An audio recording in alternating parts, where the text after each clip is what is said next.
January 15th, 1682. Sarah Good stands in a frozen courtyard in Salem Village, Massachusetts. Her clothes are tattered, her face gaunt from winter's harsh grip. 9-year-old Elizabeth Paris points a trembling finger at her and screams.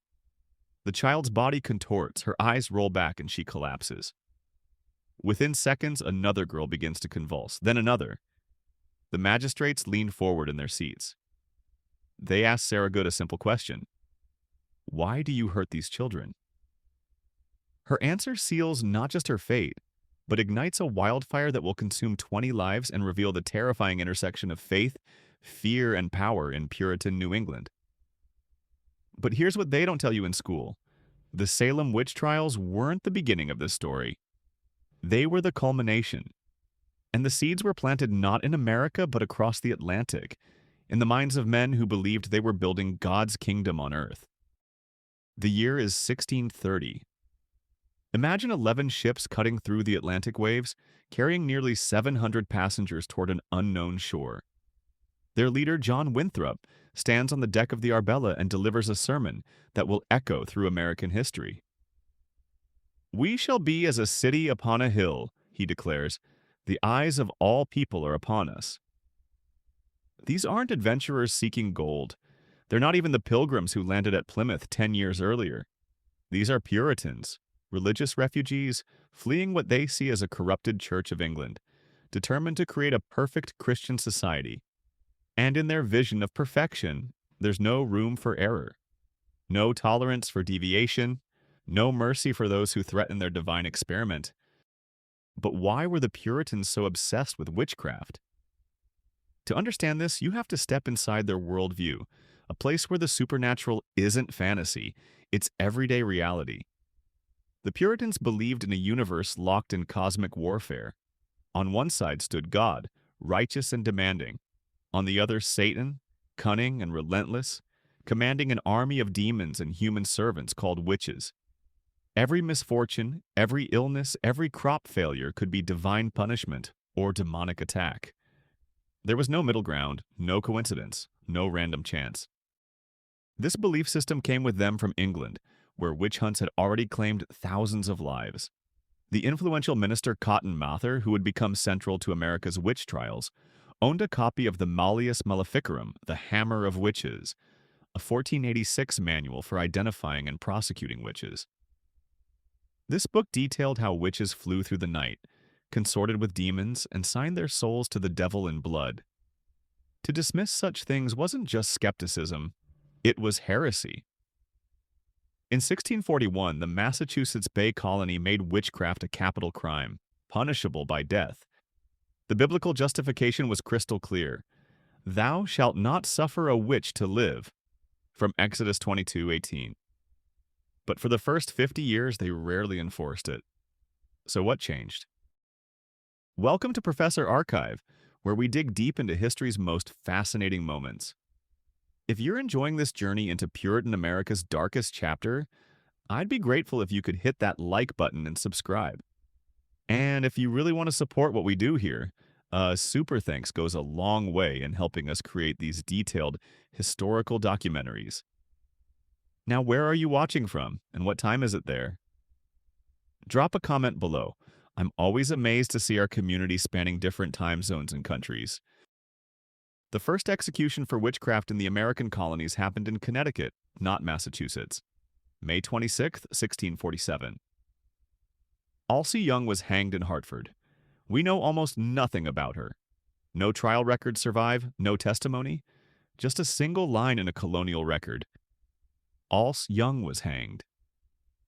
The silence is deafening, but Connecticut, founded by Puritans even stricter than those in Massachusetts, would execute 9 witches between 1647 and 1663. Their crime? Often nothing more than being argumentative women, having medical knowledge, or being present when unexplained illness struck. Margaret Jones of Charlestown, Massachusetts, became the first person executed for witchcraft in the Bay Colony in 1648. Her story reveals the impossible trap these accused women faced. Margaret was a healer, a midwife who used herbs to treat the sick. Sometimes her remedies worked. Sometimes they didn't. When they failed, she was blamed for causing the very illnesses she tried to cure. The logic was circular and inescapable. At her trial, the evidence against her included her medicines sometimes made people feel worse before they felt better, and she had a malignant touch that made people ill. Oh, and she had a forceful personality. In the Puritan worldview, a woman who spoke her mind wasn't just unpleasant, she was suspicious. Women were supposed to be silent, obedient, and subordinate. Any deviation from this standard made them vulnerable. Now here's a fact that will surprise you. Men were also accused and executed as witches in colonial America. About 20% of the accused were men, but the pattern reveals a deeper truth. Men were typically accused only after being associated with a woman already accused. The primary target was always female power, or what the Puritans perceived as female transgression. John Godfrey of Massachusetts was accused of witchcraft multiple times in the 1650s and 60s. He was argumentative, litigious, and had a knack for making enemies. But he was never executed. Why? Partly because he could afford lawyers. Partly because he was male. And partly because witchcraft accusations in early New England were as much about property, inheritance, and social tension as they were about actual belief in magic. The 1660s and 70s saw a steady drip of witchcraft cases. In 1662, Hartford executed 4 people in a single outbreak. In 1669, Susanna Martin of Salisbury, Massachusetts, was first accused. She wouldn't be executed until 1692, but her case file grew for 23 years. Every slight, every coincidence, every neighbor's misfortune added to the ledger against her. This is crucial to understand. These weren't spontaneous accusations. They were the result of decades of accumulated resentment, of small-town grudges, of boundary disputes and inheritance quarrels finding expression in the ultimate accusation. Then in 1684, something catastrophic happened to the Puritan project. King James II revoked the Massachusetts Bay Colonies Charter. The Puritans lost their autonomy, their ability to govern themselves according to God's law as they understood it. The city on a hill was crumbling. English authorities imposed the Dominion of New England, installing an Anglican governor, Edmund Andros, who had the audacity to demand that Puritans share their churches with Anglicans. To the Puritans, this was spiritual contamination. They'd fled England to escape the Anglican Church, and now it followed them across the ocean. The psychological impact was devastating. If God was withdrawing his favor, why? The answer to Puritan ministers was obvious. Satan was gaining ground. The community must have been infiltrated by his servants. In 1688, Boston witnessed a case that would serve as a dress rehearsal for Salem. The Goodwin children began having fits, screaming, contorting, speaking in tongues. Cotton Mather, already one of the colony's most influential ministers at just 25 years old, took a personal interest. An Irish Catholic washerwoman named Mary Glover was accused. At her trial, she refused to recite the Lord's Prayer, stumbling over the words. To the Puritan judges, this was proof positive. No witch could properly recite Christian prayer. Mary Glover was hanged on November 16, 1688. Cotton Mather published a best-selling account of the case called Memorable Providences Relating to Witchcrafts and Possessions. The book circulated throughout New England. Young people read it with horrified fascination. In Salem Village, a minister's daughter named Betty Paris almost certainly read it or heard it discussed. Salem Village in 1692 was not a peaceful farming community. It was a pressure cooker of resentment and division. Located on the outskirts of Salem town, the villagers felt economically and politically marginalized. They wanted their own church, their own political autonomy. The town was split between farming families in the west and merchant families in the east who were getting rich from trade.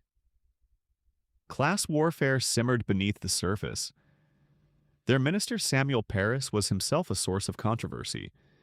He'd been a merchant in Barbados before becoming a minister, and many questioned his calling. He was demanding about his salary, his firewood allowance, and his housing.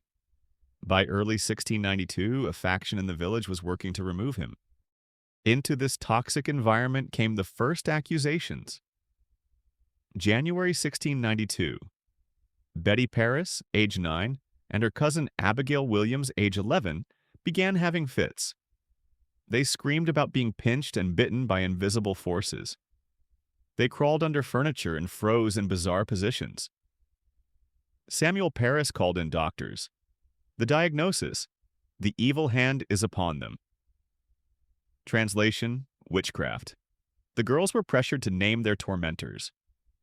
The first three they named are revealing: Sarah Good, a homeless beggar woman; Sarah Osborne, an elderly woman who hadn't attended church in over a year and who had scandalized the community by living with her second husband before marriage; and, shockingly, Tituba, Paris's own enslaved woman from Barbados. Here's where the story takes a turn. Tituba, facing torture and execution, did something brilliant and terrible. She confessed, but she didn't just admit to being a witch. She elaborated. She described a vast conspiracy. She said there were other witches, many of them, meeting in secret, plotting against the village. She described the devil as a tall man from Boston who showed her a book with 9 signatures already in it. She gave the magistrates exactly what they wanted, confirmation that their worst fears were true. And in doing so, she saved her life. Confessors weren't executed. It was those who maintained their innocence who hanged. This set a precedent that would doom dozens of others. Confess and live. Maintain your innocence and die. The accusations spread like wildfire. By March, Martha Corey was accused. This shocked the village because Martha was a respected church-going woman. If even the pious could be witches, anyone could be. When her husband, Giles Corey, expressed skepticism, he too was accused. By May, the jails were overflowing. Men, women, and children waited in chains in Boston, Salem, and Ipswich jails in conditions so horrific that several died before they could be tried.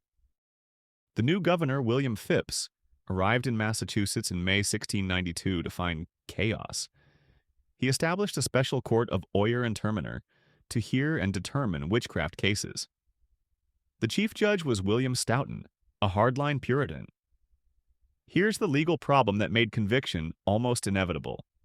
The court admitted spectral evidence. This meant that if an accuser claimed to see the specter or spirit of the accused tormenting them, this hallucination was treated as evidence. The accused had no way to defend against it. You couldn't prove your spirit wasn't somewhere doing something. It was legal insanity. On June 10, 1692, Bridget Bishop was hanged. She'd been accused before in the 1680s. She ran a tavern, wore flashy red clothing, and was rumored to have had multiple husbands. She was exactly the kind of woman Puritan society viewed as suspicious. Her execution was meant to satisfy the public and perhaps slow the accusations. Instead, it accelerated them. The afflicted girls discovered they had power. Point and accuse, and adults would listen. The social order inverted. These young girls could bring down the wealthy and powerful with a single accusation. July 19th. 5 more hangings. Rebecca Nurse, 71 years old, was so beloved that 39 community members signed a petition for her. She was initially acquitted, but the judges sent the jury back to reconsider. They changed their verdict to guilty. Sarah Good, pregnant when arrested, gave birth in jail. Her baby died. When she was taken to the gallows, the minister Nicholas Noyes urged her to confess. Her response has echoed through history. "I am no more a witch than you are a wizard, and if you take away my life, God will give you blood to drink." 25 years later, Noyes died of a hemorrhage, choking on his own blood. Coincidence? Probably, but it's the kind of detail that makes you wonder. August 19th. 4 more executions, including John Proctor, one of the first men to speak out against the trials. His wife Elizabeth was also convicted but received a temporary reprieve because she was pregnant. September 19th. Giles Corey's death. This is perhaps the most horrifying incident of the entire episode. Giles, over 80 years old, refused to enter a plea of guilty or not guilty. Without a plea, he couldn't be tried. So the authorities employed an ancient torture called peine forte et dure, hard and forceful punishment. They stripped him naked, laid him on the ground, and placed a wooden board on his chest. Then they added heavy stones, one by one, slowly crushing him. The torture lasted 2 days. Each time they asked for his plea, he responded, "More weight." He died on the 3rd day, his last words a defiant, "More weight." Why did he do this? Because if he was convicted, his property would be confiscated. By dying without conviction, his estate passed to his family. He sacrificed himself to protect his sons-in-law. September 22nd, 1692. The final executions. 8 people hanged, including Mary Easty, who wrote a petition from jail that stands as one of the most eloquent documents of the era. She accepted her fate but begged the judges to stop the trials, writing, "I petition your honors not for my own life, for I know I must die, but if it be possible that no more innocent blood be shed." Her plea was ignored. Martha Corey was hanged that day. So was Susanna Martin, finally executed after 23 years of accusations. The minister Samuel Willard had tried to intervene, arguing that the devil could take the shape of an innocent person, making spectral evidence worthless. He was shouted down. But by October, the tide was turning. Why? Because the accusations had gone too far. When the afflicted girls began accusing the wives of wealthy merchants and even the governor's own wife, Mary Phipps, suddenly the educated elite began questioning the proceedings. Increase Mather, Cotton's father and president of Harvard College, published a treatise arguing that spectral evidence was unreliable, famously writing, "It were better that 10 suspected witches should escape than that one innocent person should be condemned." On October 29th, Governor Phipps dissolved the court of Oyer and Terminer. The trials were over. The remaining accused were eventually released, though many languished in jail for months because they couldn't pay their jail fees. Yes, they had to pay for the privilege of being imprisoned on false charges. The final toll? 19 hanged, 1 pressed to death, at least 5 dead in jail, including Sarah Good's infant. Over 200 accused. Dozens confessed to save their lives. Families were destroyed. Property was seized. And then came the silence. The Puritan community did what it had always done when confronted with uncomfortable truths. It looked for scapegoats. The afflicted girls, once treated as vessels of truth, were now dismissed as hysterical children. The judges faced no consequences. Samuel Parris was eventually forced out of Salem Village, but he found another ministry. William Stoughton remained a judge and later became governor. Only a handful of participants ever expressed remorse. In 1697, the colony declared a day of fasting and repentance for the trials. Samuel Sewall, one of the judges, stood in his church while his confession was read aloud. He took full blame, an extraordinary act of humility for the time. 12 of the trial jurors signed a statement, admitting they'd been sadly deluded and mistaken. But these were exceptions. Most involved simply moved on. The families of the victims didn't move on. They fought for decades for exoneration and compensation. In 1711, the Massachusetts colony finally passed legislation restoring the good names of some of the accused and providing financial restitution. But some names were left off.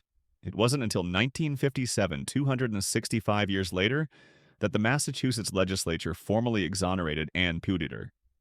The final name wasn't cleared until 2001, when the last of the accused were officially pardoned. So, what really happened in Salem?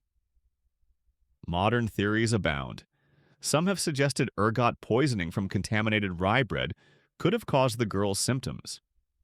Ergot contains compounds similar to LSD and can cause convulsions and hallucinations. But this doesn't explain why only certain people were affected, or why the girls could control their fits, turning them on and off strategically. Others point to encephalitis, epilepsy, or other neurological conditions. But again, these don't account for the targeted nature of the accusations. The psychological explanations are more compelling. The girls were likely experiencing what we'd now call conversion disorder, where psychological stress manifests as physical symptoms. But whether the symptoms started genuinely and were then manipulated, or were fabricated from the beginning, we'll never know. What we do know is that once the accusations began, they served multiple purposes. Young people got attention and power. Rivals could destroy each other. Ancient grudges found deadly expression. The trials weren't about finding witches, they were about social control, property disputes, gender politics, and mass hysteria. The Puritan fight against witchcraft reveals the darkest potential of religious certainty combined with unchecked authority. These weren't ignorant peasants. They were educated people, Harvard graduates, respected ministers. Cotton Mather was brilliant, publishing over 400 works in his lifetime. But brilliance doesn't protect against ideological blindness. When you believe you know absolute truth, when you believe you're building God's kingdom, when you divide the world into the saved and the damned, the righteous and the wicked, then anyone who threatens that vision becomes an existential danger. The Salem trials marked a turning point.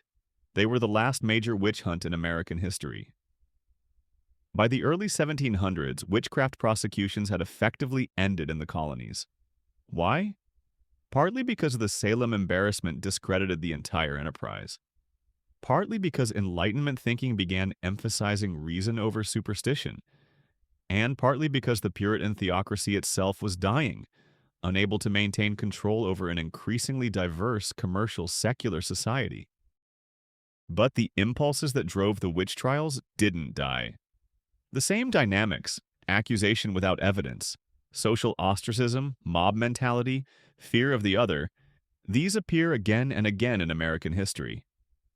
The Red Scares of the 20th century, McCarthyism, the Satanic Panic of the 1980s. Whenever a society feels threatened, whenever certainty trumps skepticism, the pattern repeats. We call things witch hunts for a reason. Standing in Salem today, you can visit the memorial to the victims. 20 stone benches, one for each person executed, inscribed with their names and the dates of their deaths. The benches are deliberately cut off, incomplete, symbolizing lives cut short. People leave flowers, stones, notes. Rebecca Nurse's bench, Giles Corey's bench, Sarah Good's bench. These weren't characters in a story. They were real people who died terrified, protesting their innocence, abandoned by their community. The Puritan project in America was about creating perfection, a shining city on a hill where God's will would be done on earth. But the pursuit of perfection is dangerous. It doesn't tolerate deviation, it demands conformity, it sees threats everywhere. And when perfection can't be achieved, when the crops fail and the charter is revoked, and the young people stop believing with sufficient fervor, scapegoats must be found. The witch trials were the death rattle of Puritan utopia. The moment when their city on a hill revealed its foundation was built on fear. In the end, the Puritans taught us a lesson they never intended. Not how to build a perfect society, but how perfectly a society can fail when certainty replaces doubt, when accusation replaces evidence, when fear replaces compassion. 20 innocent people died because their neighbors chose belief over skepticism, revenge over mercy, fear over courage. Their ghosts don't haunt Salem because of what was done to them. They haunt us because of what we might still do to each other if we forget.